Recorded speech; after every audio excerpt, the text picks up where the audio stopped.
નમસ્કાર, હું છું પ્રિયા અને તમે જોઈ રહ્યા છો જનતા કી જાણકારી ન્યૂઝ।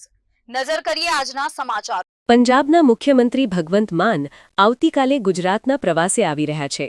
28 જાન્યુઆરીના રોજ તેઓ અમદાવાદ પહોંચશે અને ત્યાં ગુરુદ્વારામાં દર્શન કરશે। આમ આદમી પાર્ટીના નેતા મનોજ સોરઠિયાએ આ માહિતી આપી છે।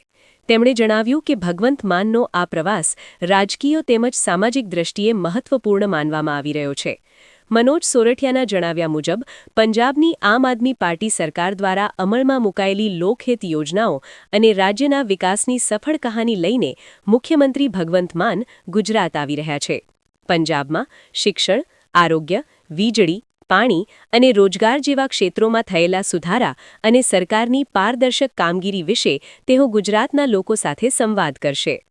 તેમણે વધુમાં કહ્યું કે મુખ્યમંત્રી ભગવંત માને પંજાબમાં સત્તા સંભાળ્યા બાદ અનેક મહત્વપૂર્ણ નિર્ણયો લીધા છે, જેના કારણે રાજ્યમાં સકારાત્મક પરિવર્તન જોવા મળ્યું છે। ઉડતા પંજાબ તરીકે ઓળખાતા રાજ્યને વિકાસ અને સમૃદ્ધિ તરફ લઈ જવાની દિશામાં સરકાર સતત પ્રયત્નશીલ છે। નશામુક્તિ, કાયદો વ્યવસ્થા, ખેડૂતોના હિત અને યુવાનોના ભવિષ્ય માટે લેવાયેલા પગલાઓએ જનતામાં વિશ્વાસ વધાર્યો છે। આમ આદમી પાર્ટી પંજાબમાં જે રીતે પરિવર્તન લાવવામાં સફળ રહી છે, તેવી જ રીતે ગુજરાતમાં પણ બદલાવ લાવવાનો સંકલ્પ ધરાવે છે। મનોજ સોરઠિયાએ જણાવ્યું કે ગુજરાતના લોકો હવે વિકલ્પ શોધી રહ્યા છે અને એએપી જનહિતની રાજનીતિ સાથે લોકોની અપેક્ષાઓ પૂર્ણ કરવા તૈયાર છે। ભગવંત માનના ગુજરાત પ્રવાસ દરમિયાન પાર્ટીના કાર્યકરો સાથે બેઠક, જનસંપર્ક અને સંગઠન મજબૂત કરવાની ચર્ચા પણ શક્ય છે।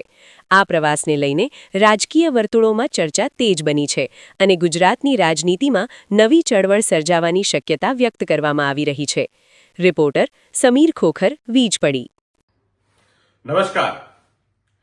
આપ સૌને જણાવતા આનંદ થાય છે કે પંજાબની અંદર પંજાબની કાયા પલટ કરનાર, એક સમયના ઉડતા પંજાબને સમૃદ્ધિ તરફ લઈ જનાર અનેક યોજનાઓના માધ્યમથી જેમણે પંજાબમાં બદલાવ લાવ્યા છે એવા પંજાબના મુખ્યમંત્રી શ્રી ભગવંત માનજી આવતીકાલે ગુજરાતની મુલાકાતે આવવાના છે।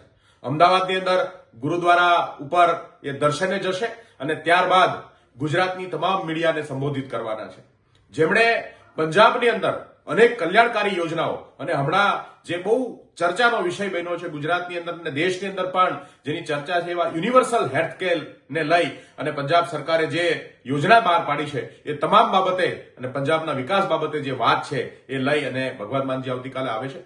ગુજરાતના લોકો અને ગુજરાતની અંદર પણ આમ આદમી પાર્ટી સરસ મજાની રીતે પંજાબની જેમ બદલાવ લાવી શકે એના માટે કટિબદ્ધ છે।